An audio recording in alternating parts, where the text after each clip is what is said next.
So I just want to acknowledge a couple of the folks in the room that are big time movie stars, rock stars at VCC. We have 4 of our past presidents here, actually. Sorry, I got to do it to you again. Mr. Rampino, Mr. Stahl, Mr. Latimer, and Mr. Porter. Gents, if you could stand for just a moment.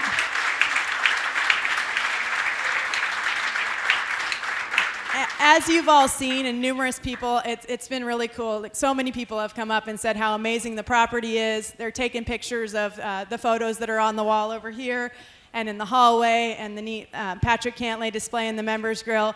This is a really unbelievable place, and it's their vision, their foresight, and their trust to allow it to become what it's become, and it keeps getting better, and it's definitely something that we all feel very proud of. So thank you, gentlemen, for your support. You also saw a bunch of golfers walking around today, so we very much appreciate the membership loaning their house to us today, and it's been a really special couple days, so thank you for that as well, gents. Thank you. So our next speaker is a longtime friend of Jamie's, 40 plus years. I don't know how that's possible. He's also a Long Beach State alum. It's always neat when you start to look into these players a little bit. I think we know a lot of the playing history, but kind of how they became the people that they are and the golfers that they are is it's always really insightful. So maybe Mark will need to correct me on some of this if needed, but they moved around a bit when he was a young boy and ended up settling in Mission Viejo. He was new to the area, he didn't have a lot of friends, and he was a teenager. So he borrowed his mom's golf clubs and went to Mission Viejo Country Club and started playing golf. The game was somewhat of a respite for him, and he fell in love with it quickly. He played high school golf and played collegiate golf at Long Beach State, where he went on to become an All-American. He was the 1979 U.S. Amateur Champion. Unfortunately, he beat our buddy John Cook. Can't win them all, John, sorry. He also was a Mexican Amateur Champion, California State Amateur Champion at Pebble Beach, which he later went on to win 5 times at as a professional, and once with his dad, which is really cool. He was the PGA Rookie of the Year in 1981, the Player of the Year in 1998. He has notched 16 career wins on the PGA Tour, including 2 majors, the 1998 Masters and the Open Championship. He's a 5-time Ryder Cup team member, a 2-time President's Cup team member. He has 8 international victories on 5 continents and 6 other wins around the world. He spent 200 weeks in the top 10 official world golf ranking between 1986 and 2000. He went on to compete on the Champions Tour, where he's had 3 victories. He also dabbled a bit in course design with TPC Valencia in collaboration with the PGA Tour, and opened the Marco Mira Golf Course in Ireland. Hey, hey. He was instrumental in developing a practice facility for the Long Beach State team at El Dorado Park, and has been a great contributor to the program there. He's in the Long Beach State Hall of Fame, and is also a World Golf Hall of Fame member. Let's give a warm welcome to Mr. Marco Mira. Thanks, guys. Appreciate it. Thank you. Thanks, everyone. Appreciate it. Thank you. Thanks, buddy. Appreciate it. You're way too sweet. Thank you. You did awesome. Thank you. Thanks, Evan. Thank you. Wow. That was cool, huh? You know, for a guy that used to wash cars, that a few of my members down there at Mission Viejo Country Club still owe me. They didn't pay me when I did their car back when I was in high Let's invoice them with interest. No, it's great to be here. Thank you for having me, Jamie. No, thank you. And thanks for everyone staying to listen to me, because Randy was fantastic. Randy. Yeah. Mark, what are you guys going to talk about? We got it all on the teleprompter up there. Randy, you were wonderful. That was cool. Yeah, thank you, Randy. I've looked up to this guy and known this guy basically my golf life, and his very good friend and the guy that taught me how to play golf, and he didn't give me golf lessons. He taught me how to play golf, was a guy named Chuck Wallace, and he died way too young. And Mark and him were the 1 and 2 men on the Long Beach State golf team, and Chuck basically took me every place that I wanted to go. He called me Shermy or Sherman. And so he used to take me around every place, and Chuck was lovely. And Chuck was a really interesting golfer. He was really good. He taught me flighting the ball into the wind and pin right, drive left, and how to kill a flyer, and how to hit 5 different pitch shots and how to roll the ball with my 3-wood, if the lie was tight, which a lot of our players do, and just so many different things. And it was fun to watch Mark and his relationship. And the first time I really got to see Mark and Chuck, we went to an amateur tournament that was at Quail Ranch, Quail Lake? Quail Lake. Yeah, Quail Lake. And Chuck said, Mark's a really good player. He's a great player. And, and Mark also tries to say that he's a good player, not a great player, but we'll argue about that through our whole talk. And that day, Mark was maybe 1 or 2 under on the front 9, and then the back 9, he made I can still see him, like a 15-footer on 11, and then an 18-footer on 12 with this syrupy, silky putting stroke that he still has. And then he made a big one on 14, and he made a long one on 15, and then he stuffed it in there on 16, he made it, and then he made a nice par save on 17, he made it a birdie putt on 18. And just you remember all that because I never forget one. I never forget one, and especially you don't forget when you see great at that. And he was very young, So I want to talk about that time, kind of in your development time, and that time as well, and playing golf in the city here that we're all so proud of. So that's that. Well, it's crazy to start when you look at the game, the way it's transpired with the teaching, with all of you, your knowledge of the game, trying to help people get started in the game. For this guy up here, I never had a teacher. I mean, I really didn't, to be honest with you, Jamie, until my second year on the PGA Tour. So what I'm trying to point out is it's kind of interesting what Randy was speaking about earlier and that you've brought up. Back in those days when it was the old heavier irons, the wood clubs, the Balata golf ball, and I used to watch on TV professional golf tournaments, and I would just I realized that at that time growing up that Jack Nicklaus was my idol, the greatest player, my idol, and I didn't know really how to hit the golf ball. I just kind of went out and started swinging my mom's clubs, and I think my first year, I played about 6 months with women's clubs, and then I got a set of used Top Flight Spalding irons for Christmas, and I thought that was the greatest thing ever since sliced bread. And I would say that probably where I was fortunate, because I didn't really know anything about the swing besides what I saw on TV, was that, back then, like we talked about earlier, smooth, nice tempo, and luckily I kind of had that. I couldn't hit the ball that far because I wasn't that big, and I never had speed, which I sit up here at 65. I still don't have any speed. I never had any speed throughout my career. That wasn't what made me a good player. So I just believe that sometimes, it's important to get the fundamentals right in the game, whether it's your grip and your stance and your posture. Those things are very important, and all of you teach those things to your students. But it also is, you realize that every individual is different. Every swing is a little bit different. We're always trying to look for perfection. You're looking for perfection. I'm looking for perfection. So's Randy and our students. But it's not a game of perfection. And I think the sooner you learn that, the better off you are. Yeah, well said. How many coaches here have taught a tour player? Raise your hand. So everybody else is just coaching, trying to make tour players, or trying to make whoever play, trying to make the little guy at Bel Air Country Club better. That guy told me he had a lot of money. Somebody should go find that guy. I shouldn't have let him get away. Anyways, as far as watching the swing and watching the way that the swing looks, you don't see people change their footprint all the time. Like there's a tour player that Randy and I know very well that's worked with every coach on tour. And every time that we see him, he tells me he has a brand new golf swing and it works perfect and he has a new coach. I've never really seen anybody change their signature or their footprint, with the exception of the stack and tilt deal, but I don't think anybody's stacking and tilting anymore on tour, or if they are... they're gone. Yeah. Thank you. Thank you for saying that politely for me. This is being recorded, okay? Sorry. Which Randy, we're probably going to get in trouble Truth about. always hurts. Yeah. Yeah. Anyways, Mark transformed his golf swing. So in the day, Mark's golf swing went Jack Nicklaus off the ball. He lifted the club up and it kind of sat, and then he kind of went underneath it like that, and then he threw it like that, and he finished with like reversing C motion. Correct. I mean, I watched it.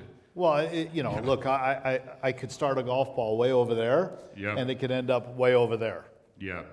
But I think it's like you said, my swing was very vertical, very upright, a lot of hands. That's why timing was a big issue, and swinging a little bit smoother, because it's like if it got out of sequence, which it did a lot, I'd hook the ball too much. And even though that swing was good enough to, win the U.S. Amateur, to win the California State Amateur in '79, then on to the U.S. Amateur, which, okay, I beat John Cook in the finals. It was a little easier for me since John Cook was, the best player in golf at the time. He was the defending U.S. Amateur champion. He won at Plainfield in '78, and then we're playing at Canterbury in '79, and everybody expected John Cook to win, which was fine. I get it. He was an Ohio boy, went to Ohio State, Southern California kid. I got to tell you this quick story. I'll never forget when we were playing junior golf. I love this. When I was 16, I think it was, we were playing at Junior World down at Torrey Pines. And, I'm driving my beat-up, hand-me-down Celica that the head gasket had blown that I'd gotten from my brother who beat the crap out of it. And, of course, I see John Cook pull in his Porsche Turbo Carrera at 16. With Pretty, too, right? Like he's yeah, pretty, he had the beautiful hair, the puka shells. We all did. We were all surfers. Yeah. We couldn't surf as good as Jamie can, but we were okay on the board, We were kind of California hippie guys and JC. But anyway, so, a few years later, there we are in the finals of the U.S. Amateur at Canterbury, and I beat him. I don't know how, but I ended up winning. And I still had that real upright swing, and okay, you win the U.S. Amateur. I was a senior at Long Beach State that year, which was kind of cool because I still needed to go back to get my degree, but it got me in the Masters, and it got me in the U.S. Open and the British Open, but I didn't have any money, so I couldn't really go across the pond, but I did play in the Masters in 1980 as the U.S. Amateur champion, and I stayed in the crow's nest, of the champions locker room, and I'm looking out at the first tee, I'm thinking, oh, God, I hope I don't kill anybody out there today, I was so nervous. Somehow I parred the first hole, but I sucked, I swear. Not like these kids today, not like a Scotty Scheffler, maybe Justin Leonard, these players. I was no good. That's not exactly true. That made me laugh. How many practice rounds do you think? By the way, John Cook and Mark O'Meara remind me a lot of Xander and Patrick with their relationship. They spend a bunch of time with each other. They've been buddies forever. It's a cool thing to do. You got to have a buddy out there, and Patrick's only got 6 friends, and one of them's talking. And Xander and him have a beautiful relationship, and it's cool to watch. And John and Mark were like that. How many practice rounds do you think John, Mark, and you and I have done? John, Unlimited. I think you know what I said. Unlimited. Yeah, it's like hundreds of practice rounds. The story about Mark beating John 9-8 at the U.S. Amateur in '79, Mark brings it up every time. And JC does this every single time. Yeah. You know what he's most pissed about? Walk, right? Yeah. Watch the skid and then the...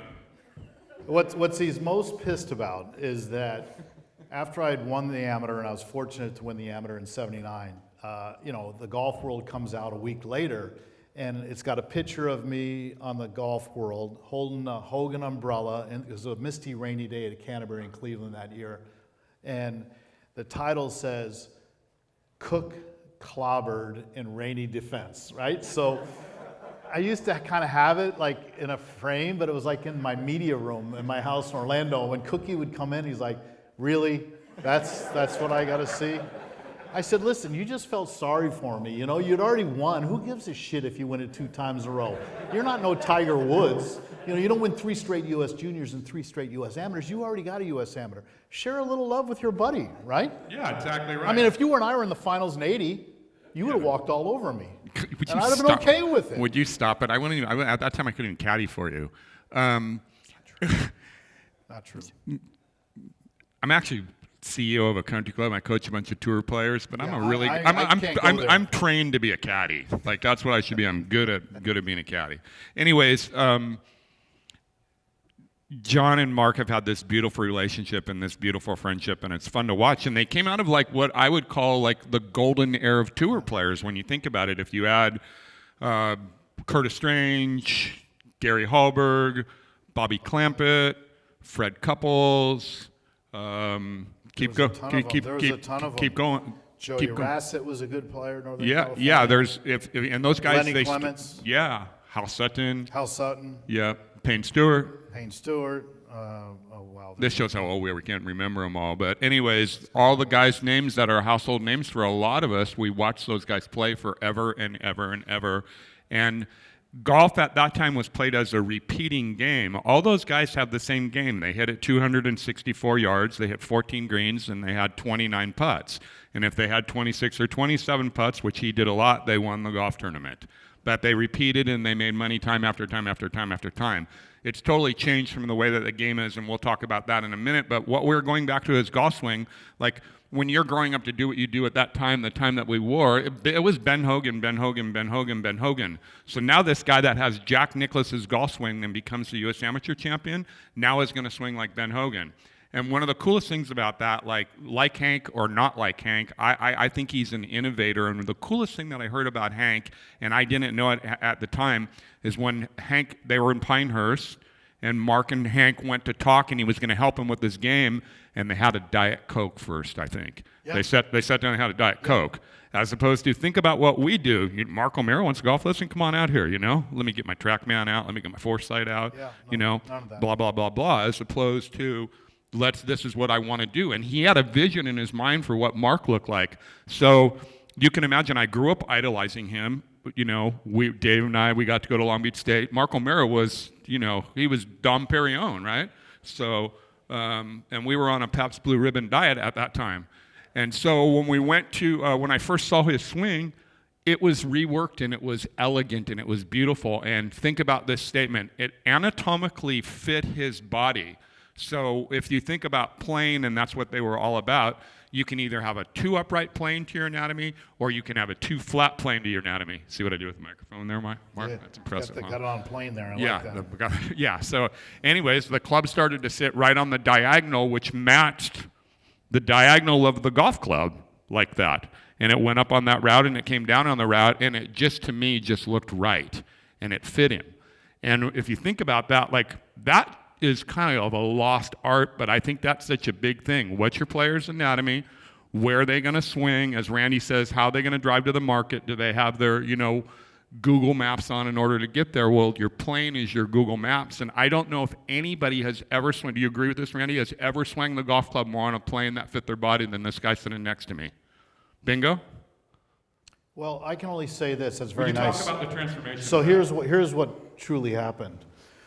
Because a lot of that is very, very true, as Jamie just pointed out. But, the thing is when you have a real upright swing, a real vertical swing, and if you're not that big a guy, and obviously I wasn't, there was a lot of hands involved in my swing, and a lot about timing. And so, like I said, I'd never had a lesson. I turned pro in 1980 in the fall after I'd gotten beat by Willie Wood in the second round of the U.S. Amateur at Country Club in North Carolina. I flew straight to, a lot of you have heard the story, whatever. If you haven't, I'm sorry if I have to repeat it, but I flew straight to Dallas the next day. I got a sport coat, I got a tie, got my hair cut. I used to have some hair. I know that's hard to believe, but I had a freaking mop. Anyway, so I turned pro the next day in Ben Hogan's office, sitting across from Mr. Hogan. So I met Mr. Hogan, I was playing Hogan equipment, I signed with them. Nobody really got paid any money back then, to be fair. I think I got paid $10,000 or something like that. It wasn't very much. And I turned pro, but I got on the tour. I played my first year in '81, got my card, got through the tour school, got my card, got out there. I had a Volkswagen Rabbit, had gotten married, had no money, drove from tournament to tournament. So when I hear these guys on the tour, I got to play 3 tournaments, I got to recover. I'm thinking, let me get this straight. What is it that we're recovering from? Because you're drinking too much, or you're partying too much? I mean, seriously. I mean, you guys are getting on your plane. We had the Volkswagen Rabbit, which was great.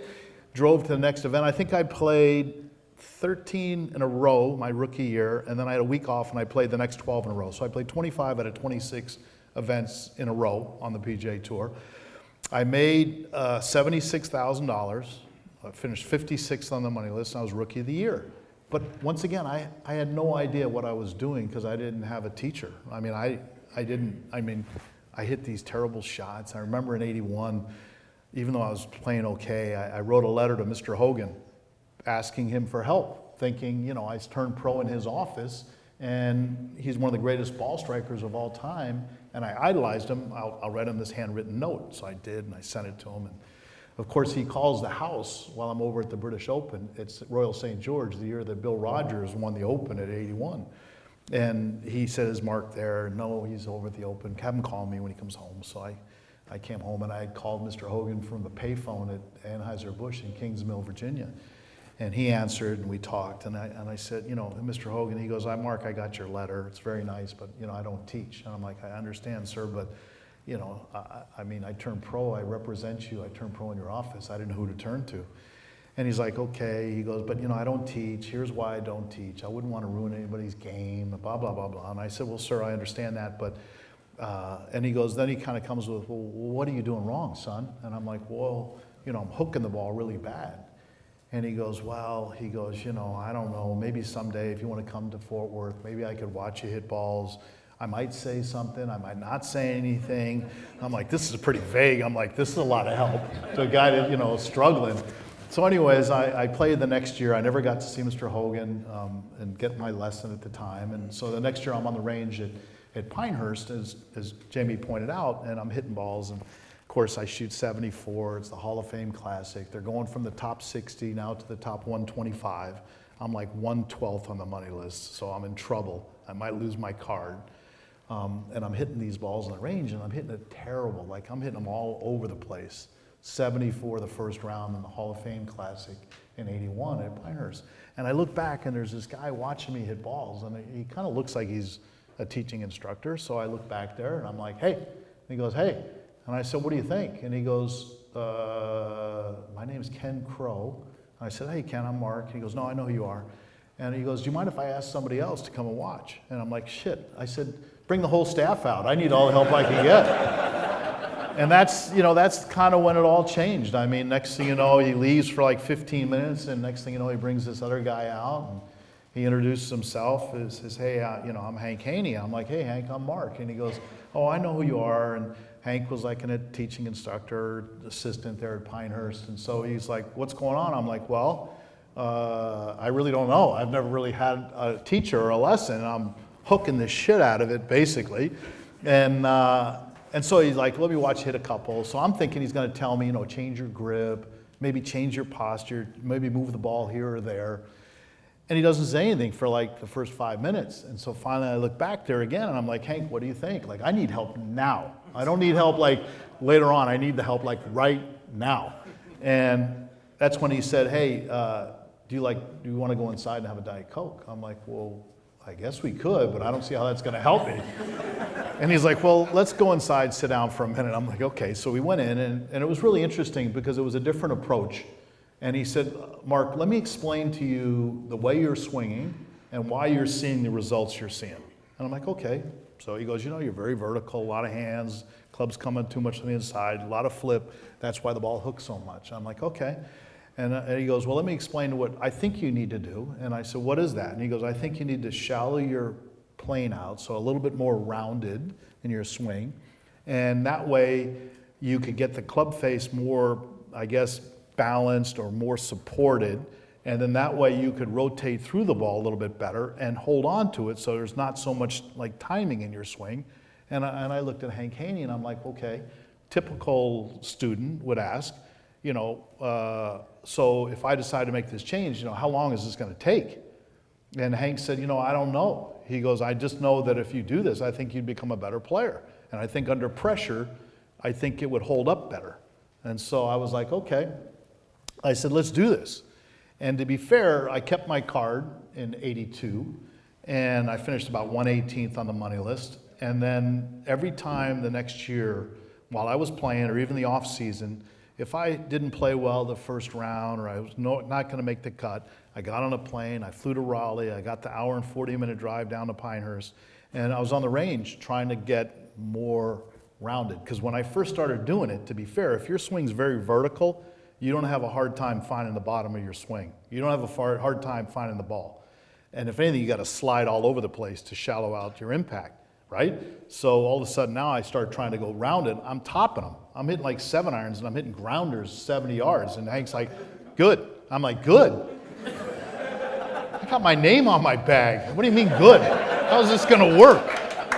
On the first tee, I'm going to be topping it off the tee. He goes, well, look at it this way. It's going to be a lot straighter than that high snap hook you're hitting. And I'm like, well, you got a good point there. So I know that everybody talks about how many balls Tiger Woods has hit and how hard he practices and all this stuff. Look, I was around the kid for 10 years. I was his big brother, and nobody plays like Tiger Woods. Nobody hits it like Tiger Woods. Listen, there's no way Tiger Woods has hit as many golf balls as I've hit.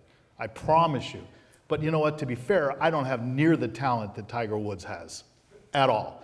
And so I started working on trying to get more rounded or whatever. And so I'll never forget the next year, 83, I kept my card. I think I finished about 108th on the money list. And yeah, I was getting a little bit better, and I could start to feel it like the end of 83. And then all around the beginning of 84, it started to click. And I started playing a little bit better, and I felt like, okay, I'm starting to feel like my rotation, basically it's what Randy and Jamie were talking about earlier, where the face was a little bit more square and the top of my backswing, maybe not quite so open, so there wasn't as much timing. And then that way, I could square the club face up more with the arc of my swing. So in other words, it was almost like I was trying to block on an arc. And that's why the low wedges, the low hooky wedges, the low short iron shots, where you can shape the ball, and you're basically shaping it with the arc of your swing, and the face is staying very stable through impact. So that's what I was starting to get a hold of, and it started to click in 84. I finished second on the money list. I won my first tournament in Milwaukee, and I finished like $7,000 behind Tom Watson, who won the money list that year, and had 16 top 10 finishes. So it started to happen in 84. That's when it all started to change. I remember perfectly. And one of the cool things about it as well, too, is being the golf geek that I am and the stalker that I am. At the same time, Faldo was changing his swing at that time. And he hadn't met Faldo. He hadn't met Ledbetter yet. Yeah, hadn't met Ledbetter, but he's trying to change his swing. And he's playing similar way that Mark swang on a different plane, and it went up and it went down. So I think that they were the godfathers of the swing plane, one guy in Europe and one guy here. And they played very, very similar in their club swing, basically both on their anatomy, and both lovely players. Mark more success in winning tour events, PGA tour events. Faldo loves to hear that, right? Faldo some more majors. I but kicked his ass a few times. No, I know you did. Yeah. Tournament of Champions down at La Costa. He tried to slow play me on Sunday. Yeah. I took him down, though. Yeah, Honda also took him down. Honda too. I remember, and that's where I was going to go. We haven't rehearsed this, but it's funny, and I can see in your eyes. I remember watching on TV, and Faldo and Mark were coming down the line. They were playing this golf course, kind of goofy at the Honda. Weston Hills, yeah. Weston Hills. Wind was Sorry, ripping. Weston Hills, okay. So anyways, the wind blew really, really, really hard that week, and I was there early in the week, and then went home and watched it on TV. And they were hitting flighting 160-yard 5-irons. Think what I just said, flighting 160-yard 5-irons. And he looked elegant, movie star-like. And then everybody kind of started to do that. Everybody found playing, and everybody went to playing. And not that Jack didn't do it right, but everybody from that era, if you look at them, they did the same thing. I worked on that with, I watched Mr. Venturi with John Cook, and we basically did the same thing. And then I got handed John, and we did the same thing. We worked on playing, and we worked on rotating through the ball. And there's still a lot of those elements that we certainly do in there. But one thing that he always says that I'm a good player, not a great player. I think he's a great player because of this, and it was the same thing. At Augusta, about when Patrick was an amateur, Mark knew a lot about Patrick, and Mark is as golf knowledgeable, sleepy as anybody you know. He's not missing anything that goes on in the game. So he comes, puts his arm around me, J-Mo, how you doing? Good to see you. What's going on? And he goes, tell me about the kid. And I said, he just plays golf. He's a player. And he said, yeah, that's what he is, huh?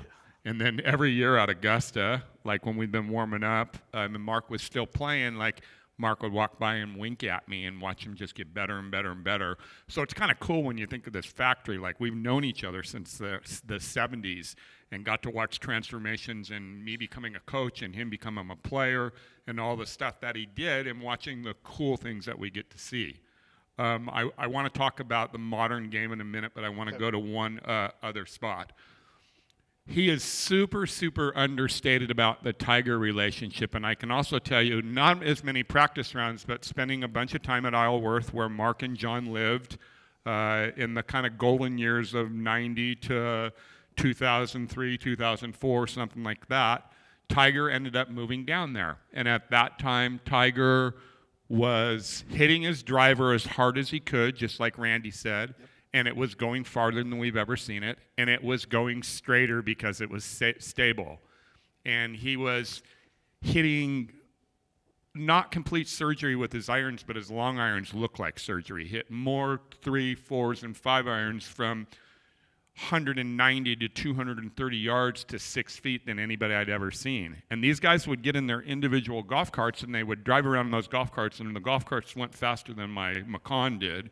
And they'd be racing around there playing golf. And Tiger, Mark, and John would play the 18th hole at Isleworth, which is a dogleg right, 465-yard hole. That John and Mark would hit it out at this one tree to the left there. These beautiful little, John would hit a straight shot, Mark would hit a little baby draw right out there, and they'd be right next to each other, and then they'd be hitting a 3-iron into the wind. And Tiger just hit it over the trees, and he was in like a little tiny shot like that. But he didn't. His wedges didn't look right. His wedges didn't look like that. And I was there to listen to Mark and John say, Tiger, we're going to make you a better wedge player. Yeah. And you're going to learn to hit it with your arms, with your wedges, and you're going to get your body quiet, and you're going to hit it in pace. So please talk about that. So when Tiger, first time I played with him, he was 17.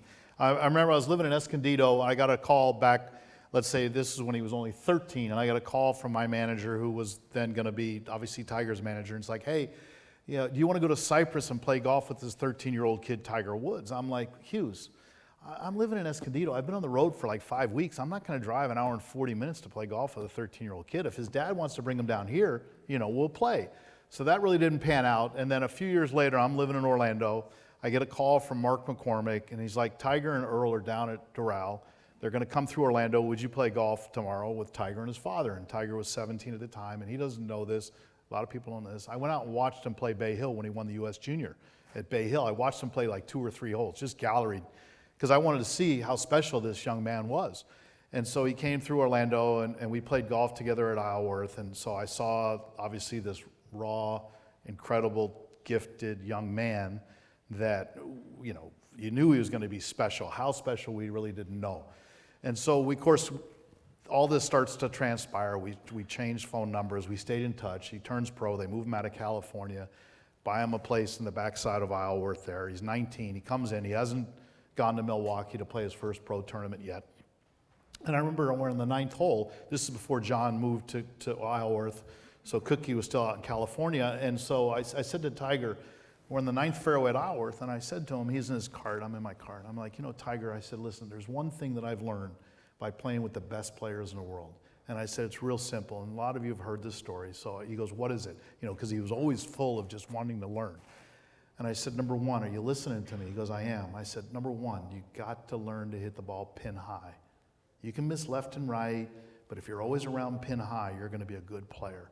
And so what I'm getting at is you got to have distance control. And he goes, okay, what's number two? I said, number two is you got to have a good speed on the greens. If you have good speed on the greens, you're going to eliminate 3 putts and you're going to make more putts. 2 simple things. He's like, all right.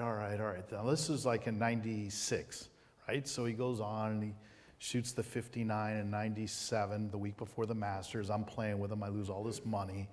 The next day, I lose whatever, a couple $100. I'm not a big gambler. And the next day we went out and played, and the story goes, he birdied 10 right out of the hopper, and then 11, I'm already 1 down. He holds it for a hole in 1 on 11, and I got my club out of my cart, I put it back in, I walked off, I gave him $100 on his seat, and I quit. I told him I was done. I'm not playing with him anymore. And I told him I'd see him on the range. Yeah, it's a true story. I said, I'll see you on the driving range. Have fun at it. You're single out here. You'll have a great time. So all this goes on. And now, he starts to listen. He starts to change. He learns this and that. So now he wins the Masters.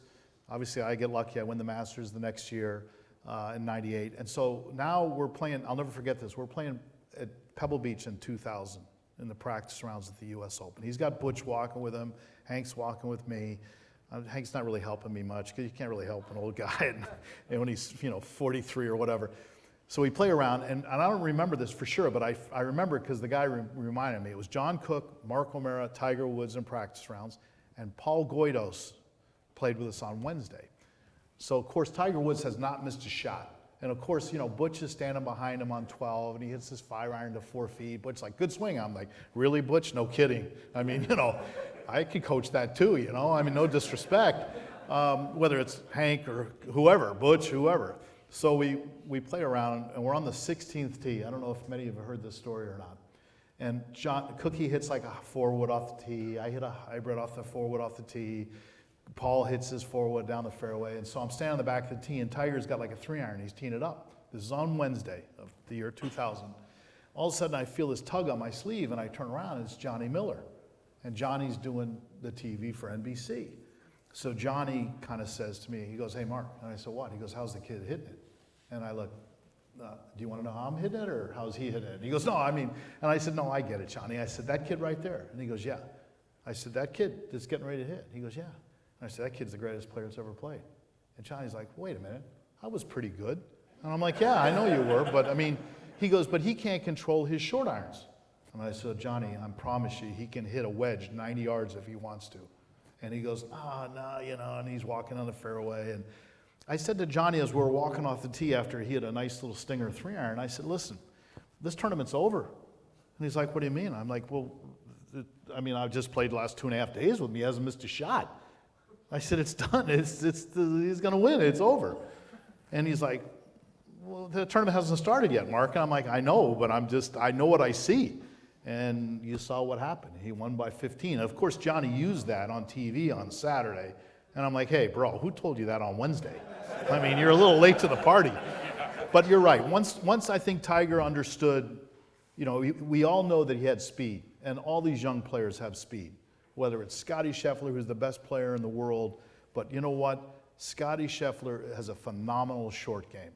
He's incredibly gifted with his wedge play, as Randy pointed out. And, he's a fabulous putter, too. Let's just face it. You want to win tournaments, you've got to be a good putter. You got to have a good wedge game, and you got to putt it. The kids all hit it far. But if they don't control their distance and they can't flight a shot, that doesn't mean anything to me. Very nice.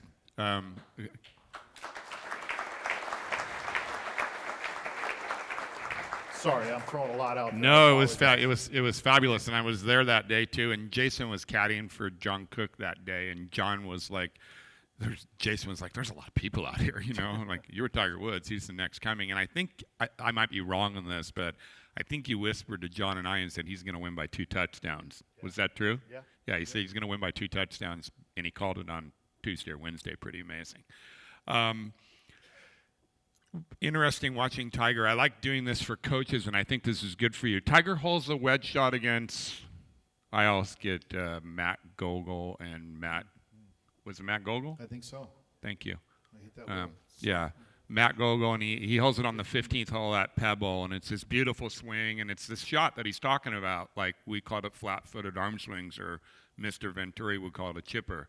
And take one of Mark's swings that you can YouTube and put a piece of paper over Mark so you can't see it's Mark, and you watch his golf club go, and then do the same thing with that swing of Tiger and watch his golf club go, and Tiger's golf swing goes up, rounds a little bit, drops down in front of him on plane, goes up like that with his hands really, really quiet and his body doing rotation with beautiful, elegant Mark O'Meara pace. So one of the things about Tiger that he's inquisitive, but he's also one of the greatest watchers. I remember going to a boxing match one night, and Tiger the next day he goes, "You went to the fight last night?" I go, "Yeah." And he goes, "How are your seats?" They're unbelievable. They're like, in the fourth round. The fourth row. And he said, he started asking me questions about the fight. How many jabs did he throw? What did he look like when he came out? Just went on and on and on and on and on and on. Like I've never seen anybody. Patrick's like that too, like super inquisitive, wants to know. So I think if you have a young player, maybe they're not going to be the next Tiger Woods, but if they're inquisitive, it's your job out there to answer their questions. It's also your job, if you get to the role that I am, is I've had a guy like this in my pocket as an ally forever and ever and ever, and his wisdom and his sage wisdom, because he's done it and his name's been on his bag and he's in the World Golf Hall of Fame, those things are so helpful. So for me to tell a young player something, it's hard to tell him. Like, I'm going to show Mark pictures of V's swing, or I think I already have, and Mark's going to go, oh my God, that's unbelievable. And V's going to discount it, and I'm going to go, no, this is the guy that called the fact that Tiger was the next Messiah and he was going to win the U.S. Open by 2 touchdowns. He knows, and you got it, and you can do it. So the point being, if you have somebody to be an ally besides yourself, because the coach doesn't mean that you coach. That doesn't mean that's your word. Bill Belichick's got a big, giant staff. You got to use your people, and you got to use your allies in order to help you if you want to be great at what you're doing. Yeah, I would agree. I mean, I would say this. You know, obviously I met Hank in '81, but I've worked with all the best teachers too. I've had Jamie look at me. Randy's watched me hit balls before. You know, Butch has watched me hit balls. I worked with Ledbetter a little bit. Jim McLean's watched me hit balls. And I know that Jamie's being so kind about my game or my career or my swing or whatever. But in saying that, because I've worked with all these great teaching pros, and I've also, not that I'm a total fanatic, but I kind of understand the golf swing a little bit, and I study the golf swing, and I can tell you, I know what a perfect swing looks like. And I can also say, and I said this to Randy and Jamie at lunch, I've never been there. I mean, I don't like... Blah, blah, blah. No, I'm just telling you the truth. I mean, I know what it looks like. I don't rotate through the ball like these kids today. And you watch the players of this new generation with the equipment, the way it is, as Randy was pointing out, and the golf ball, and the fact that there's so much technology in the game now, right? Isn't that right? I mean, you got, you know, I go to a PGA Tour event, and I see guys got this thing laying on the side. You know, I don't know what that thing is, but it's right there. Randy called it a track box. Whatever that box thing sitting here at the side, right, where the candle is. The quad, and the orange This one thing is behind's over the track here, man. and then they got this $20,000-$30,000 back over there. They got their coach, their swing coach, their mind coach, their putting coach, Sushi chef. nutritionist chef, their stretching coach. You know, they got the whole team. And I'm not trying to be disrespectful, and I think Randy and Jamie pointed this out. I mean, I'm happy to give my teacher credit, but I don't know about the whole, I mean, I guess you got to have a good support group. I get that. But my wife and my kids, hopefully if I played like crap, you know, they didn't kick me out of the house. I mean, it's just, golf is a very humbling game. You have good days, you have bad days. And I know when they said, like, I said this to Jamie when we talked at Augusta this year. You know, I've never seen a coach, no disrespect, and you got some great coaches in here. You are all good coaches. I've never seen a coach take credit for when his player's playing shitty. You know, man, I know there's a lot of credit when your player's playing good, but how about when your player sucks? I mean, hey, maybe I'm not coaching good right now.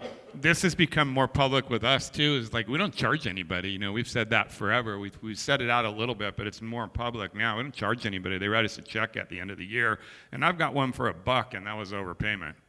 So You guys do it because you love it, and you know yeah, what? yeah, but most of it is 3% of the gross, and it's the wins 5% and 10% and this and that. And at the end of the day, too, like, you're responsible for what goes on with them, and you got to be really careful what you say. And I think Randy hit that so much, and he hit that so much.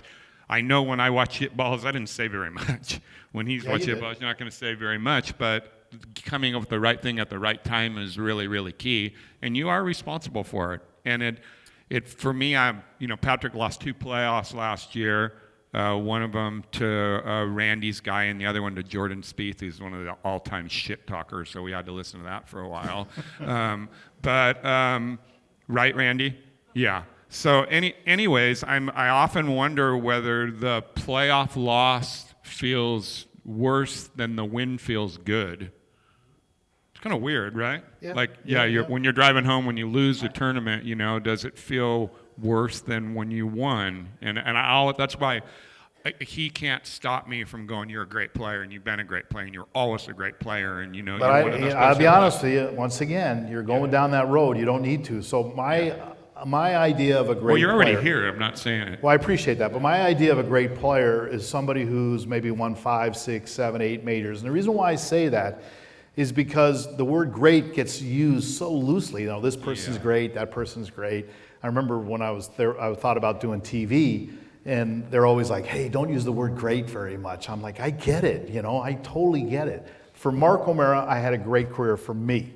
Relative to the game, I don't put myself in that classification. I mean, I understand I got into the World Golf Hall of Fame, And that was an incredible honor. But I think a lot Look of at that. Randy over there. He's playing the violin. Yeah, no, I'm sorry, Randy, but I mean, and there's nothing wrong with you wearing a green jacket, Randy. Don't let Fred Ridley give you any shit about wearing a green jacket. And Scotty, when he handed it to you, knew there was going to be Q and beer on it.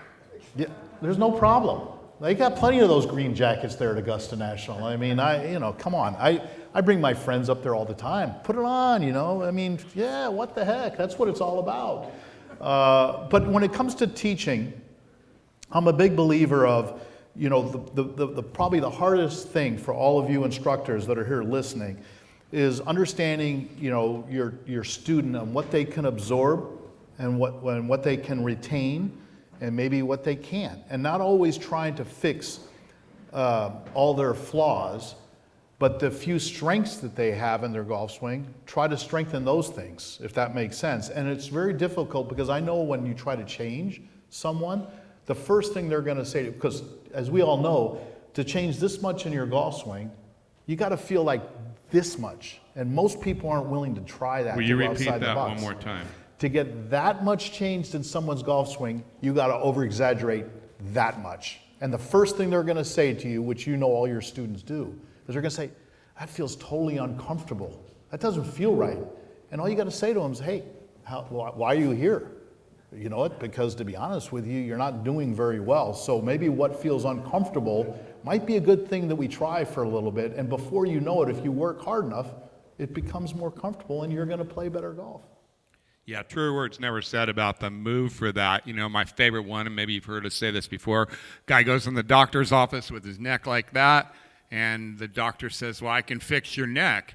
And so he puts his neck up like that, and the guy goes, oh my God, my neck is like straight up. It feels like I'm kind of leaning over like that.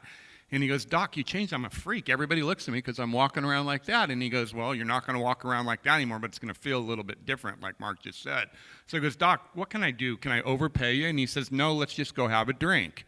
And you can buy me a drink. It's the end of my day. So they go have a drink. The guy gets his drink. He gets his drink. Cheers. He throws the drink over his right shoulder. So, you get all that, Randy? Yeah. That would end up on your jacket.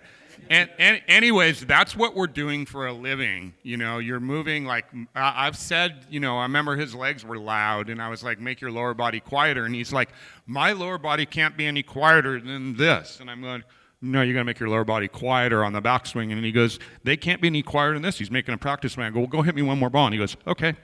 I'm like, yeah, exactly. We're not going to get your legs too quiet on the backswing. You guys have heard the story, obviously I've told the story, it's been out there about when, Hogan watched me hit balls finally after I'd played well and won tournaments, this and that, and he told me my swing was awful. So I can tell you this, I will, one more Tiger, well, I got so many Tiger Woods stories. Randy, you got to get the violin going, okay? Yeah. But it's okay, because I was hitting my 5-iron really good, and Chris Cheddar was sitting in the cart, and Hogan gave me that line, and he was giving me all sorts of shit about my swing, and he drove off, and I told Chris Cheddar, and I said, listen, I'm not going to listen to that guy. Are you kidding me? Yeah, what's he done lately? What's he done? I mean, he doesn't even play anymore. But one year, I'll never forget, it was Weiskopf. Obviously Tom just passed away, but I played a lot of golf with Tom Weiskopf, and it was going to be his last Open that he was going to come back and play at Troon, where he won the Open Championship. So he wanted to play. He'd never played golf with Tiger Woods before. I don't know. Have you heard this story? So of course, they get a hold, and Tom calls and is like, "Hey, would Tom be able to play a practice round with you and Tiger?" And we always played early in the morning. And the reason why we played early in the morning is because his rookie year, he wanted to play a practice round Tiger at Bay Hill. And I told him, I'm playing at like 6:10. He goes, it's not even light. I'm like, yeah, that's what I'm teeing off. And so he goes, well, anyway, so he came out, and nobody watched him play for the first 7 holes. So he thought, oh, this is great. So this is why he was always playing so early. Every tournament. Every that's the one. kind of thing, like space. a guy starts that, and then he does it, and then he wins 84. Right, so we're out there. So Weiskopf says, I said to Tom, I'm like, hey, we're going to tee off at 5:30 on Wednesday, and it'll be just Tiger and I at Troon. If you want to play with it, he goes, I'll be there. So he comes out, and we tee off on the first hole at Troon, and we play the first 5 holes. And it's a little breeze coming off the sea, and we get up on the 5th tee, and it's 197 yard, par 3. And Steve Williams is caddying for Tiger, and he asked Tiger, "What do we got? 197. What do you think?" So I just cut a little 5-iron up against the wind, and I'm standing on the back of the tee with Tom Weiskopf, and Stevie's like, "Yeah, just hold a 5-iron." So I'm standing there, and Tiger, of course, he hits this beautiful cut 5-iron up against the wind, 6 feet from the hole. So I look at Weiskopf and I said, "So Tom, what do you think?" And he kind of looks at me and he goes, "What do I think?" He goes, "That's the greatest player I've ever seen in my life." I'm like, "Wait a minute, you grew up playing with Jack Nicklaus. Are you kidding me?" He goes, "No, this kid's better than Jack Nicklaus." Oh, it took him 5 holes to see what I saw, like all of us have seen. Yeah, I love that story. That's great. When you think about it too, like he changed the dynamics of what went on in the game. Like when they practiced at Isleworth, we used to hit on this like back tee back there. It was really nice. I think if you have a back tee and you can take somebody to a private spot, it's best. And obviously, with a tour player, they want to do their work and they want to focus and they want to talk, so it's good to do that. And they built this tee at this time that was like 50 yards behind. They call it the Tiger Tee. It was back by the tennis club there. Yeah, a little round spot. Yeah. And I was like, why are you putting the tee back there? Like, nobody can hit it that far. But now, I know, like... They can fly it over the house. Yeah, and now I know 10,000 people that can hit it that far. And, you're going to turn on your TV this weekend, and they're going to do it. He basically revolutionized the game, which our buddy said so eloquently: smash the driver, be surgical with the irons, and hit little low hooks there. And as our buddy here said, have good pace on the greens and putt, and then learn to play and use all your stuff and be inquisitive, and that's how you become great. Okay, so you're the worst player I've ever met. You feel better now? I do. I'm okay with that because, my philosophy is really easy in life. I mean, I think there's a couple things at play. Number one, there's 2 things that are happening. You're either getting better or you're getting worse. You choose. Yeah. Right? The only third thing is you're in the ground. Right, yeah. You're done. Yeah. Okay? And then the other thing was, if you want to get better in life, surround yourself with people that can help make you better. Don't Correct. surround yourself with people that are going to bring you down. That's our job. And I think as instructors, you're always learning, you're always absorbing information. And once again, you're dealing with all different types of players. And these kids today, as the ones that Randy teaches and Jamie teaches and you're all teaching, their IQ and their intelligence and understanding about the golf swing is so much greater. Randy, wouldn't you say, than it was 30 years ago, 25 years ago, the knowledge out there. But in saying all that, the simple thing that both of these 2 gentlemen were stressing was the wedge play. The scoring clubs. And even Scotty Scheffler, who's the #1 player in the world, or Patrick Cantley, who Jamie teach, who's a phenomenal player, they're not hitting 17 and 18 greens. On a good day, okay, they hit 15, 16. But they're averaging, 14 greens would be a phenomenal average, 13 to 14. So they're missing 4 and 5 greens, so their short game has to be world class, and that's what these players have, world class short games. That doesn't take strength.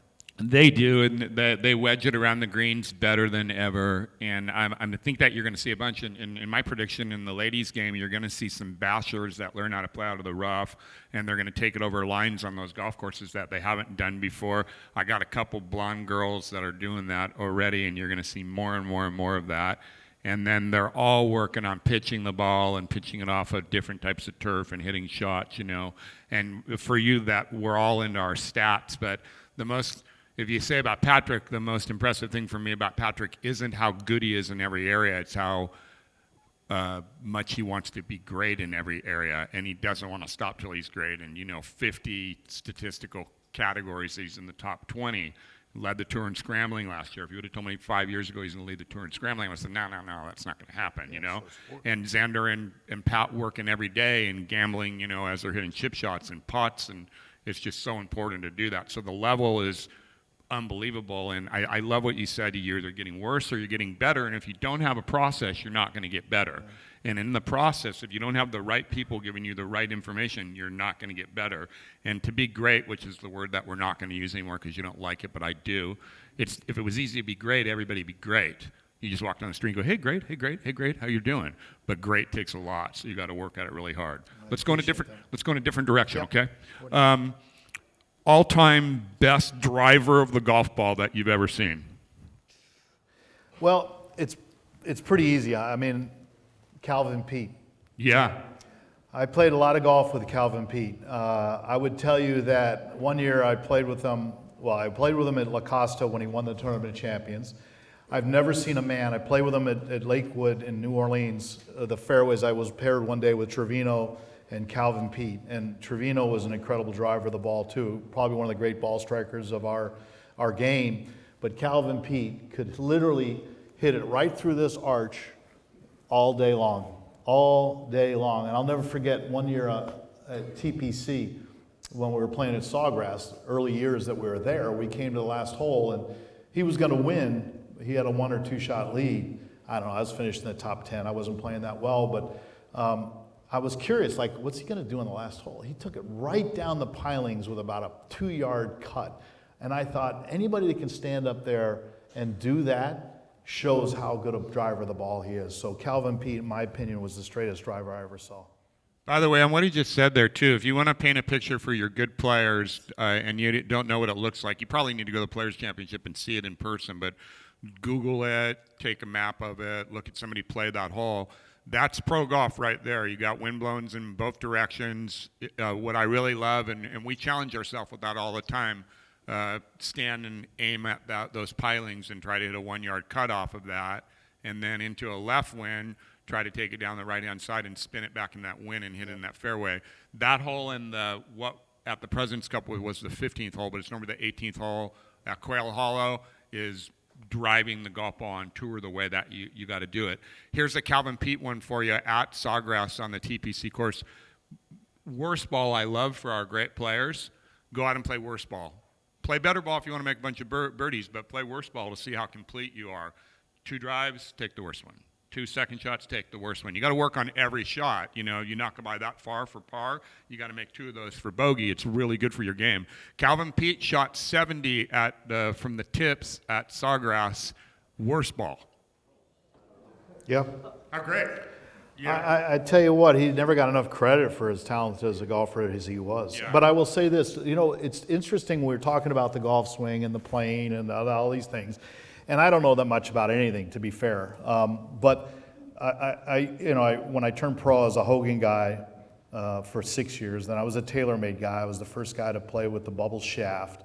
I was one of the first guys, to be honest with you, to play with a multi-layer golf ball, the Strata golf ball. You remember that golf ball? It was a multi-layer ball. It was like the first time they'd ever made a 3-piece multi-layer golf ball. And then I was with TaylorMade all those years, then Titleist a long time, and now I carry a corporate bag, but I can play whatever I want. And but I've been playing Callaway stuff, which I never hit a Callaway product until, I don't know, 4 or 5 years ago, maybe 6 years ago when the Epic Driver came out. I called a friend of mine, Randy Peterson, who kind of runs the test center down there at Carlsbad, and I said, hey, what about this driver? And he says, yeah, it's really good. And I said, could you send me one? He did. And I said, oh, I see your irons are nice. So my question was, and I've been to the Titleist test center, I've been to the TaylorMade test center, I've been to the Callaway test center. So one day I just came up with this idea. I said, hey, you test all these tour players that come in. He goes, we do. And I said, Randy, I said, of all the players that you've tested here at Callaway, I just want a simple question I'm going to ask. And he's like, what is it, Mark? I said, who is the best on your staff from here to here through impact, from a foot in front of behind the ball to a foot in front of it? Who is the best on face stabilization through impact? He goes, we know exactly who those 3 players are. I'm like, okay, who are they? He goes, you ready? I'm like, yeah. He goes, Sergio Garcia, yeah. He goes, Jim Furyk, Colin Montgomery.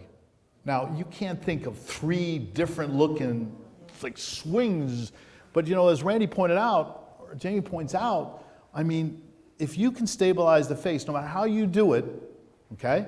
If you can stabilize the face through impact, you got a majority of the battle won on playing good golf, especially under pressure. Yeah, it's a square club and a round ball, and if the club's square through that spot, arc, and keep the club face stable. I was over there. You missed me? No, I didn't. I'm sorry. Okay. So straightest driver. Well, you want to know who I think? You think you know the order I'm going to go in? No, I got. no you idea. can't see I the know teleprompter. Because you're a over there. Southern California guy. Yeah, I see. know. I see what you're doing. You you see Dave Hobby right over there, Long Beach State 49er. Yeah, and My Randy favorite, Peterson. He's a 49er too. Yeah, he was. Yep. Long Beach State golf powerhouse. best long iron player all time. I mean, that's hard because there's a couple of them. Okay. Weiskopf was amazing. Amazing. Nicholas was amazing. Amazing. And the young kid, T-Dubs, was amazing. The kid that changed my life. Yeah. Well, yeah, and the cool thing on that, too, we all say this, I wonder if Patrick Cantlay made John Cook a better Champions Tour player because they were playing golf around here when he was a young kid, and they got competitive and played a bunch of rounds. And, you know, even on a bigger thing, you got the Messiah Tiger, you know, and Mark was a nice player, but Mark won 2 majors at 43. You know, if I would have told Mark that he was going to win the Masters, I remember there's this... 41. Sorry. It's okay. I am the worst at ages. But I am 65 now, and I am an old fart, so... You're older than me. You'll always be older than me as long as we're here. You did have beautiful... flowy hair. I didn't see this happening, and you know what? I talked to Tom Addis about it. I didn't see mine turning this color either, but it is. You got it, though. You've got some. What you going to do? I could borrow some. I got some on my back, too. That's what it grows every... Maybe. My haircut still takes an hour in order to do, about 11 minutes on my hair, and then 49 minutes on the rest of my body, my nose, my ears, and everything. Okay. Okay. Anyways, what were we talking about? I don't know. Best long iron player. Yeah, but it seems like Nicholas, Tiger. Yeah. But I you know, there's so many great ball strikers that have played this great game. I'll tell you a name. I'll throw a name out there that some of obviously we've known about Mo Norman, how straight he could hit it, blah blah blah blah. George Knudsen. Yeah. George Knudsen was an incredible ball striker. Maybe if you've never watched video. And what they had, which I never had, which was things that Randy brought up and certainly Jamie have brought up, the rotational factor. Like I remember all those years when I first started working with Hank, or to clear your left hip, or when Kip would watch, Mark, you got to clear your lower body more. And I said, I understand I'm an Irishman, a little bit pudgy, whatever you want to say, cherub face. I got all those names, and I'm cool with that. I said, but I don't think I'm a great athlete, but I think I'm an okay athlete. And I'm trying to clear my left hip as much as I can. But in fairness, you know, it's every body is different, and every player is a little bit different. Yeah, George Knudsen, Mr. Venturi's a really good friend. George drank too much and had a lot of fun in life, but he was an unbelievable player. And if you wanted to get on your YouTube again, YouTube him. Mr. Venturi, George got cancer, and he had a hospice going, and he had a nurse there. And this guy was taking care, and Ken, like V-Man would, he would call him every day to see how he was doing. 3 o'clock in the afternoon, he would call him, and, you know, they would have a talk. And, you know, so one day the nurse answers the phone to he says, where's George? And he says, you know, George unfortunately passed. And he said, oh, no, you know, Mr. Venturi got sad. And he said, no, I wouldn't be sad, Ken. When I walked in this morning, rather than being like kind of in nothing or in like a robe, he had a little tam hat on, kind of like you guys wore, and a cashmere sweater. And when I walked in, I said, George, how you doing? He goes, good. I just played Cypress Point, and I played beautifully. I hit every green, and I hit it on the 16th green with a 3-wood right into the wind, and I birdied the 18th hole, and it was beautiful. And then the nurse went down to like change his bedpan and came back, and George was dead. Amazing's that, right? So, but tonight, watch this guy's golf swing, unbelievable. And I love when nuggets like him come out and stuff like this in order to intrigue us, okay?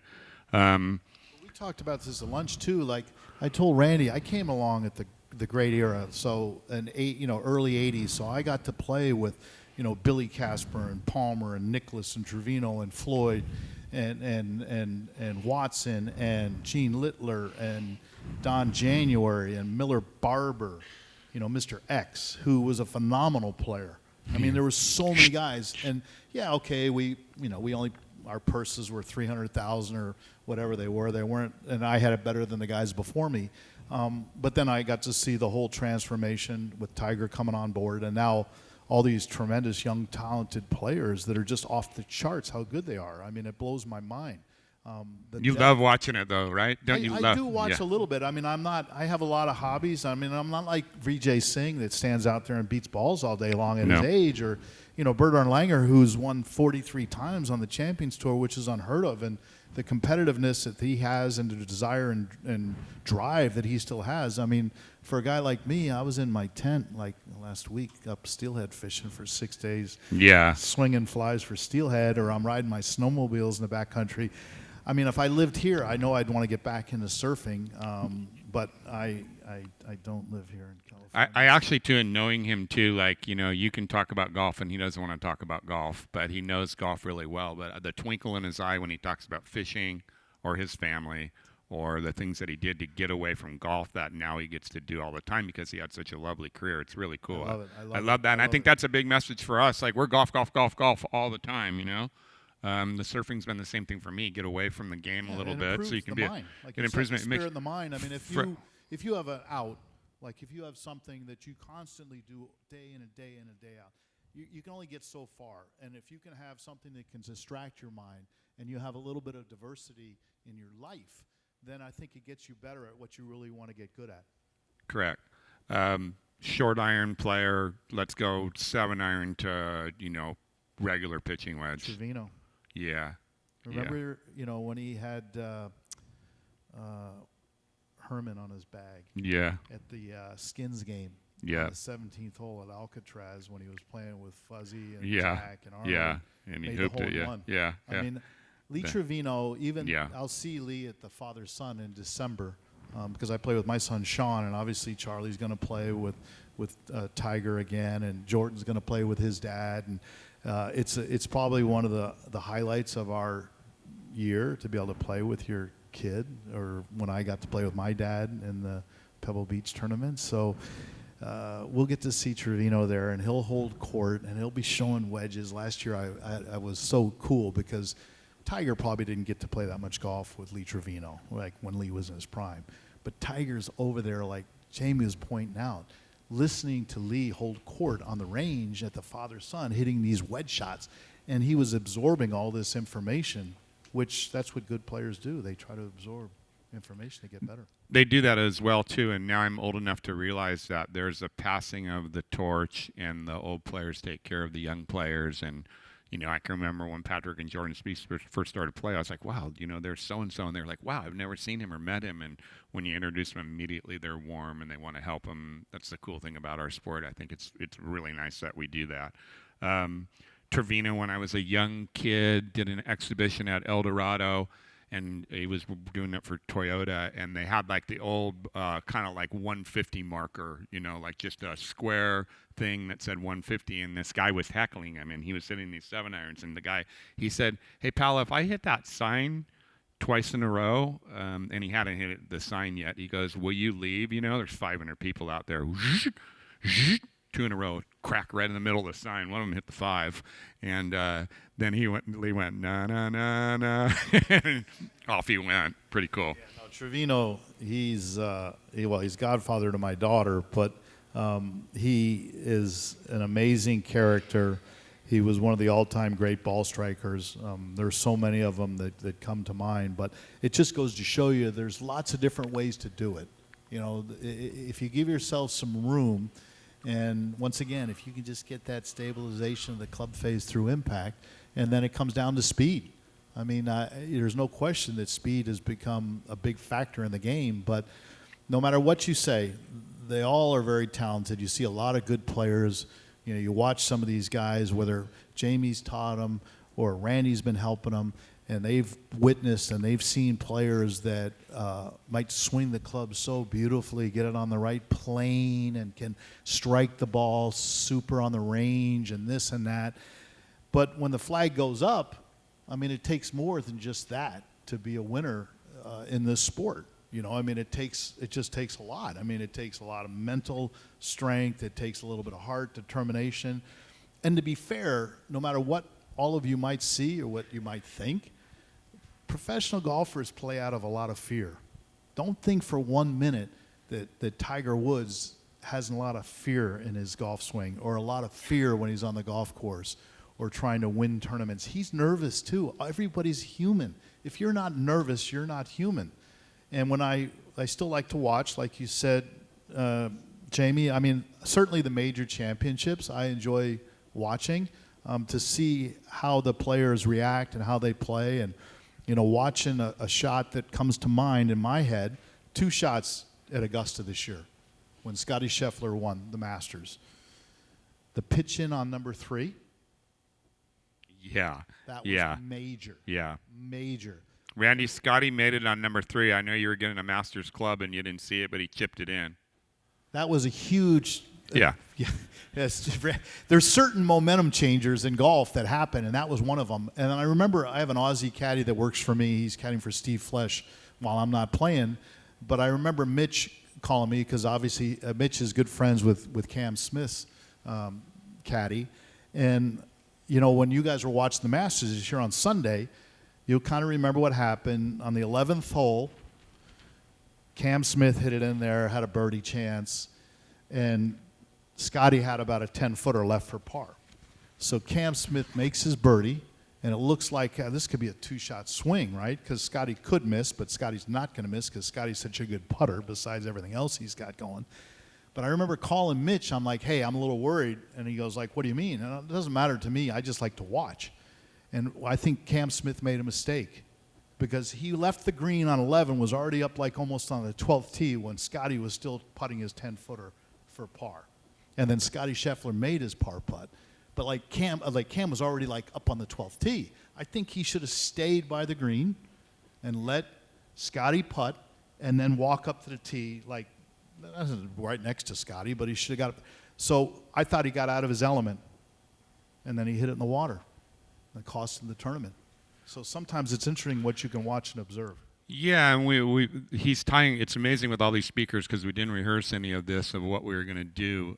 But it's amazing that ties back into you got to watch people play golf, and that's our job in order to do that. And you know, when I first started doing that, like Hank wasn't watching golf, and Ledbetter wasn't watching golf, and McLean wasn't watching golf. Like nothing against those guys, but they weren't doing it. You got to watch them, and you got to watch what goes on and what they're doing and how they're playing. And it's really, really important. And I love the little subtleties like that.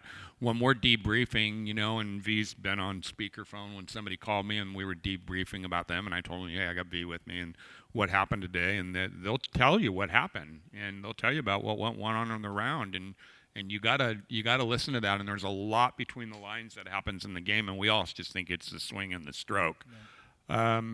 Ben Crenshaw, Jack Nicklaus, Tiger Woods, all great putters, right? 3 best putters that you ever saw that you played with? Yeah, I would say, yeah. And I'd say for a period there, Tom Watson was one of the greatest putters. Yeah, right. Yeah. Until he got a little bit of that. And I had that, so that's why I kind of hold it like that, so I don't do it with my right hand. So when you're helping your students, and let's say one of your students has a little bit of issues with their chipping, right? They have the yips, okay? And I know everyone wants to talk about the yips. They think that that's like the end of all end. Well, it's really not. Because all you have to do to help somebody fix that is distract their mind. Change something radically different. Do something radically different. Cross-handed chipping. I don't know, move when you're chipping. Walk. Don't talk to them while you're chipping. Talk to yourself. You know, with your putting, change your grip, change your stance, change whatever. But just distract your mind to take you outside of, you know, worrying so much about, you know, your yip. I like this guy, Mike Walker, from the UK a lot. Spent a lot of time with him on the road. I know, Randy, you know him. He's an impressive coach. Matt Fitzpatrick, right? 30 yards farther, working with Sasha McKenzie, building speed, really 30 yards, 20 yards on stock, which is pretty amazing. Our U.S. Open champion chips cross-handed.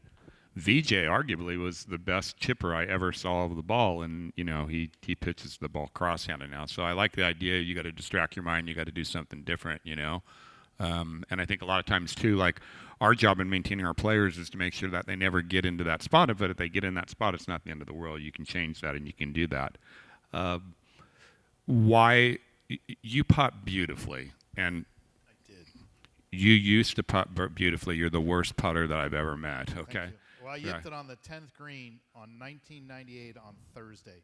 I know. I've heard. 10-footer. This is like the 100th time I've heard this. Okay. All right. Cool.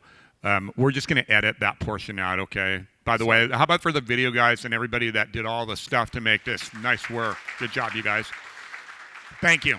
Thank you. Thanks for making this so nice in every detail. So, anyways, that was commercial break, so we're gonna go back, and you and I just had that talk. Like, let's just talk. You've always putted it beautifully in my eyes. I needed to. Okay, cool. I'm gonna have the floor for 30 seconds. Okay, all right, cool. You always putted beautifully. Why? And you don't have to talk about when it was bad. Just overall, if you took the macro look at it and you graded on the curve, you were magna cum laude in that area. So why did you putt beautifully? I think I had to be honest with you, Jamie, because I didn't hit the ball. I didn't have the speed. I remember as a kid wanting to be able to. Many of you played Mission Viejo Country Club? Okay, well, the 10th hole, I was dreaming of the day where I could get it up on top of the first level. So was never necessarily that good of a ball striker. So I had to be a good putter. It was a necessity that I needed to putt well. And I spent many hours on the putting green. I didn't know anything about technique or this or that. But at nighttime, like you hear kids or people tell you all the time, I'd be down there on the putting green there at Mission Viejo Country Club at 10 o'clock at night with the lights on and nobody around and thinking, hey, this is for the U.S. Open. This is, for the Masters. This is for, like all of us did as a kid. And then 8802. Yeah, it was a Wilson designed by Arnold Palmer, actually. Yeah. That's what I putted with. I still have it at home. I have 3 of them. Yeah. And I remember I think I've told you this story. May I have it? My first year on the tour, my second week was the Phoenix Open. Made the cut at the Bob Hope. Went to Phoenix. I'm on the first tee playing a practice round on Tuesday by myself. All of a sudden, all these people come running out. I'm thinking, oh, my God, they're having a shootout. I'm in the way. Who walks on the tee? Arnold Palmer. Mr. Palmer comes on the tee. He's like, Mark, what are you doing? I'm like, sir, I was just going to play 9 holes, but, please go ahead. I don't want to play in front of all these people.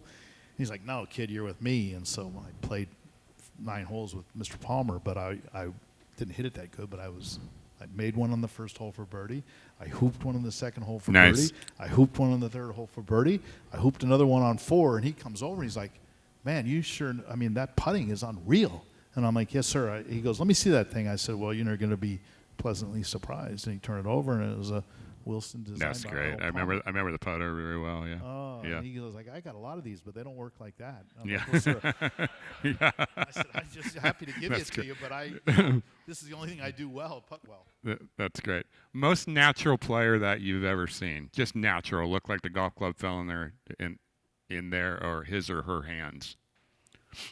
You'd have to say like Crenshaw. I mean, he's the most natural putter I've ever seen. When it comes to golf swing, wow, that's a great question. I mean, Gene Littler had an incredibly beautiful, natural, looking golf swing. Something you would say, back in the 70s and 80s that you'd want to emulate. So I would say like a guy like Gene Littler had an incredibly naturally gifted, beautiful swing. As far as a learner, are you a visual learner? Are you an audio learner? Or are you a kinesthetic learner and you got to feel it? You got to feel it, you got to hear it, you got to see it, or you got to have a blend of all those? I'd say visual. Yeah, I think so. Visual. Like if I saw somebody do something, or like with fly casting, or swinging making a cast with a fly rod, if I can hear somebody tell me what to do, but if I can watch them and they're very good at what they do, then I can try to emulate that. It's funny when I watch golf, and we've talked about this a lot. Like I like standing, and if Rhett was hitting the shot down to the 10th green, I like standing out that way and looking back at Rhett. And he all stands next to me when we play those practice rounds, and we don't turn around and look. And it's like at the same time, it's like we're Crosby, Stills, Nash, and Young. Somebody would make a really good swing, and we go, yeah, beautiful, or gold, or great, and we'll say it at the same exact time. He's got amazing eyes to see what the look looks like, and I think that's where that beautiful pace came from as well. And for you out there as coaches, you got to find out, sometimes you can talk. Talking isn't teaching, we have to talk in these things to explain what we're talking about, but sometimes as coaches, we don't find out what the best learning skill is completely of what people are. And in different times, too. I got a player that's one of the better players in the world. Let's just say that they're a female. And it's the right time and the right thing. And if I'm with them, it's got to be feel. And if I'm not with them, it's got to be 1 or 2 words. It can't be a sentence. It was fun this year, not to change the subject, but it was fun this year. Like at Augusta, sitting up behind the driving range and watching the players, warm up. It's one thing to go out and watch them play. That was in a cool. tournament, but I got to see my buddy out there helping. Obviously, he's watching Patrick, but he was helping a new student that he's been working with, and it's starting to fall into place. And I'll tell you who it is. He already knows who it is. He was watching Francesco Molinari on the range. And obviously, here's a man that's won the Open Championship, but had been struggling. And so he's turned to Jamie, and he's been helping him. And he was helping him on the range. And he was hitting it pretty good, but, he'd kind of miss one. And I know how that feels. He's not his confidence level is probably a little bit down in April, correct? Correct. And he was getting a little bit, but now you see the things that they've been working on. It doesn't happen like this when you're teaching. And I know as a student and as a player and as a pro, sometimes we want instant results. But that's just not the way it plays out. You got to pay the price. Yeah, you do. He has been, and now he's playing pretty damn good golf for the last 3 months. Yeah, I'm also going to add this on Frankie. Could be the best professional golfer I've met as far as everything. Amazing person. Just great father, great husband, great friend, talks to his body great, gets the most out of his rounds. I think he finished, what did he finish at the Open Championship, Brett? Was he 15th maybe? The last round, watching him play the old course, which the golf course has always had him since he was a little kid, and watching him control and flight his ball around that place on a windy day was really cool. And then I have to say this, I've never seen anybody enjoy a piece of pizza like this guy. He eats, I have a picture on my phone of him eating pizza, and he is happy when he does it like you steelhead fishing. Okay, let's do this. Let's tell 2 stories, if you'll do it permission-wise, and then we'll get ready for everybody to go see their families, because I know that you've been so patient and so amazing the last couple of days. These guys have been great. It's been really fun with them. Thank you for staying around and listening to us. Yeah, Our stories. thanks. Thank you. Can we tell the putter story with Tiger on the plane? Again, you've probably heard it.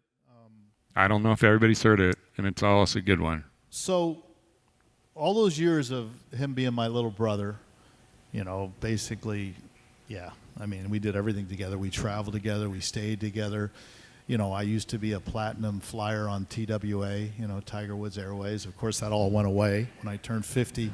But he always was fascinated kind of a little bit with my chipping. Not that I was the greatest chipper, but I was okay. And my putting. I was obviously a good putter. So he was always fascinated by that. So I used to putt with a Ping Pal Answer. Or a Ping Answer 2. Sorry, I putted with a Ping Pal back when Watson was putting with his, but then I was putting with my Ping Answer 2.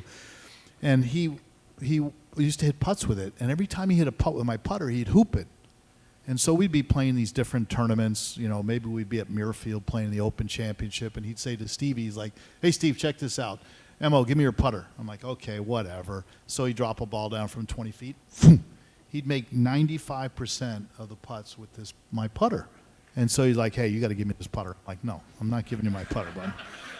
And he goes, "Okay, you can leave it to me." I'm like, "Listen, I'll leave it to you in the will, but I'm probably going to go before you." And I said, so one summer for about 3 months, he was putting with my Ping Answer 2 backup putter. This is before, he played with his Cameron when he won his amateurs and his U.S. Junior. He won the Masters with a Cameron.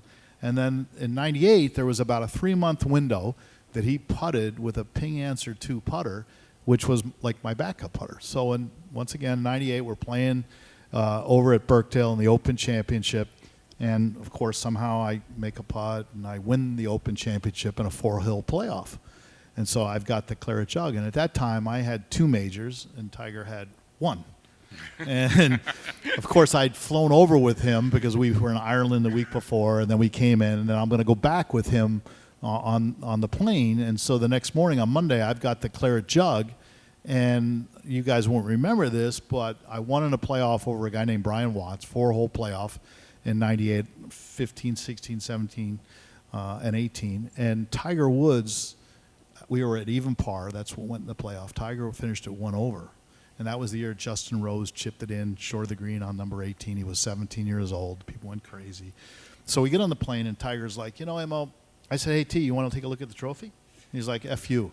And I'm like, listen, I said, we got a long flight going across the Atlantic. I said, Bud, it's really, the claret jug is like, it's really, really cool. It's in this white case. And he's like, I'm not looking at that trophy. I'm like, come on, man.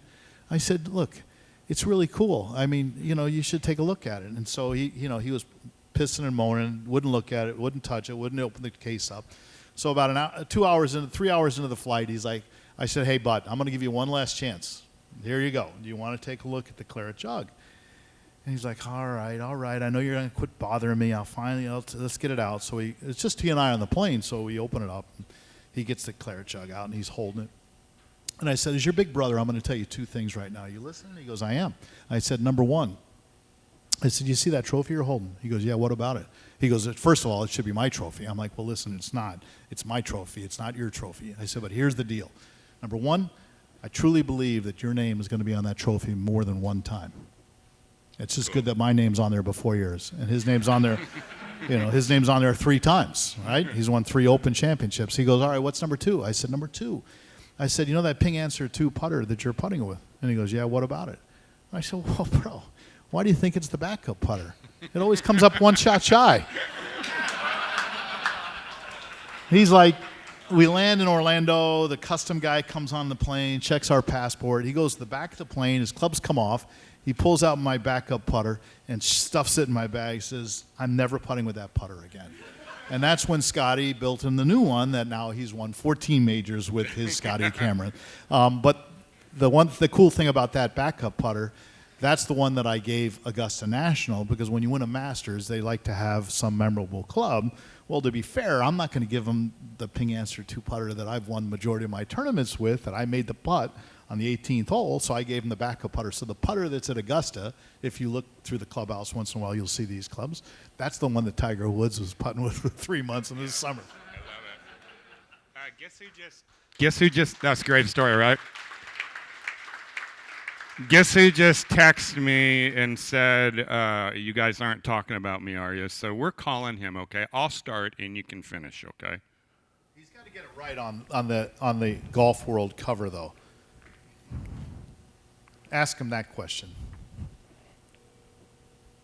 He's probably doing TV somewhere. The guy's grinding. John Cook. If he doesn't, he might be ghosting you. No, he could be working, but he just texted, so we're going to get him anyways. Because he was on air during the U.S. Amateur. He was doing the telecast. Anyway, so JC has done a great job up in the booth, and he, when he was at the Amateur this last year, the boys were working him about the fact that he had won in 78 and then in 79, 8 and 7. It wasn't 9 and 8. It was 8 and 7.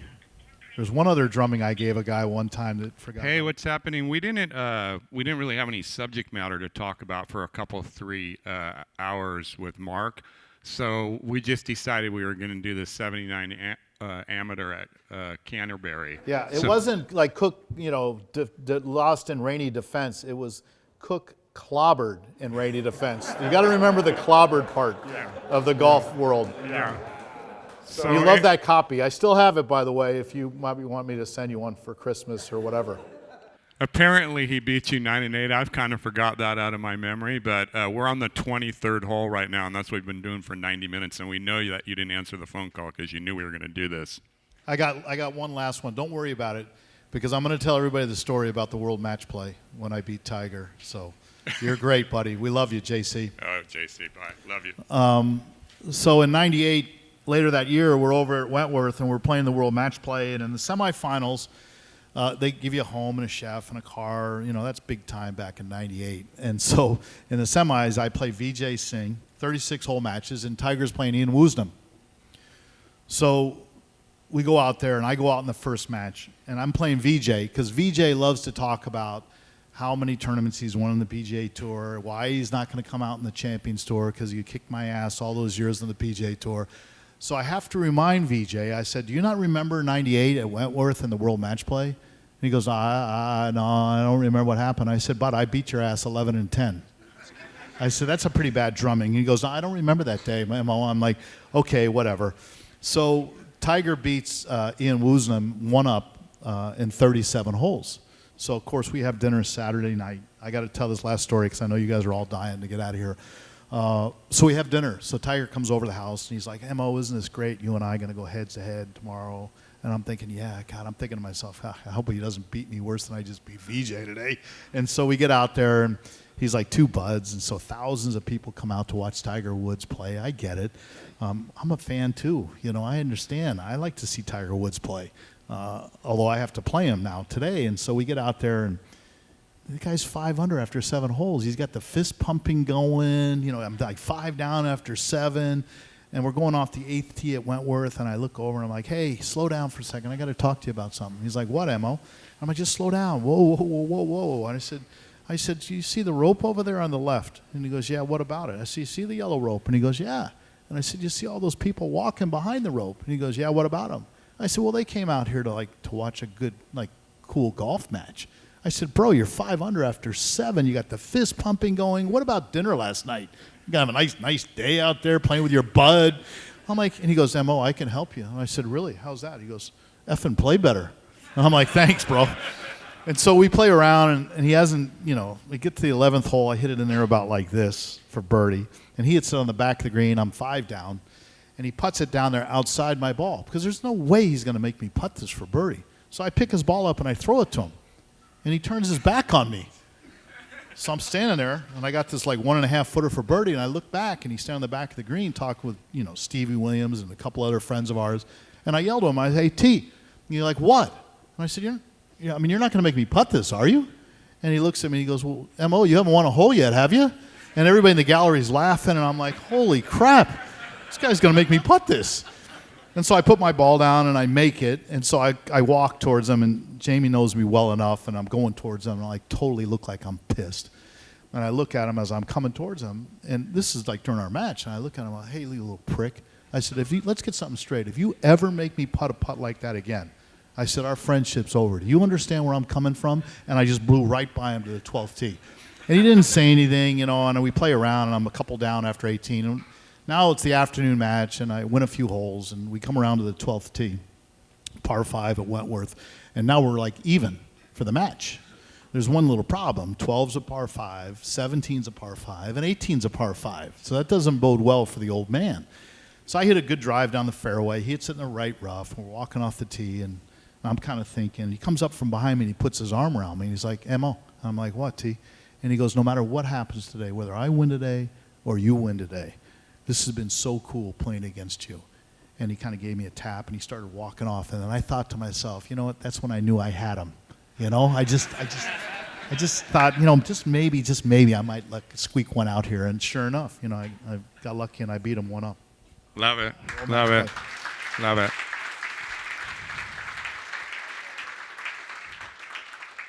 What a beautiful game we have. And at the President's Cup, we got to do this, speak with a bunch of corporate heads one day for the PGA.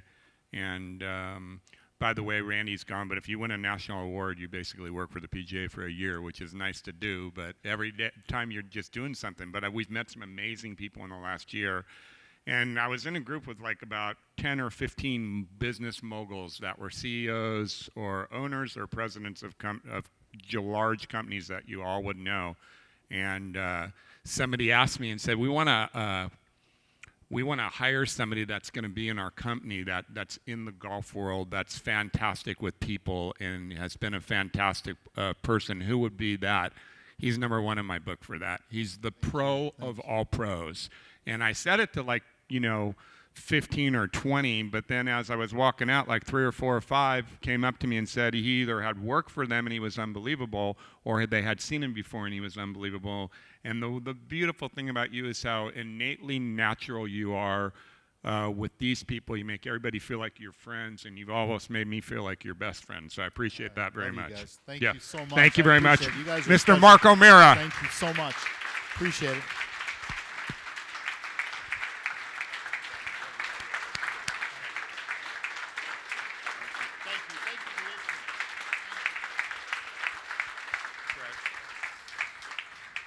I think we've thanked everybody that's helped. One more thing, the staff here has been amazing, but this is a normal thing on a daily basis with our staff, and I'm so proud of who they are and what we are at VCC and our culture, and then take all these tools that we got. I know my toolbook's sometimes I think it's overrunning, but I got so much stuff. Is Jake Tolliver here?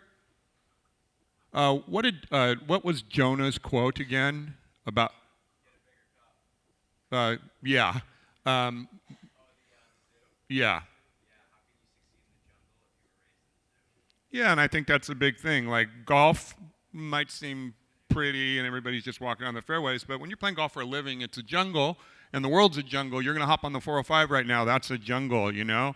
So think about that. We have a hard job. It seems like, you know, we're at a country club and everything's lovely, but make your job easy and remember that, you know, although sometimes it feels like we're living in the zoo, golf is hard, and your students, whether they've never played before, they've played their whole life, it's hard. You can hear that in his voice a little bit. And thank you for being what, you know, Cece said, we're one of the best sections. Come on, we're the best section. All right. Congrats, everybody. Thank you.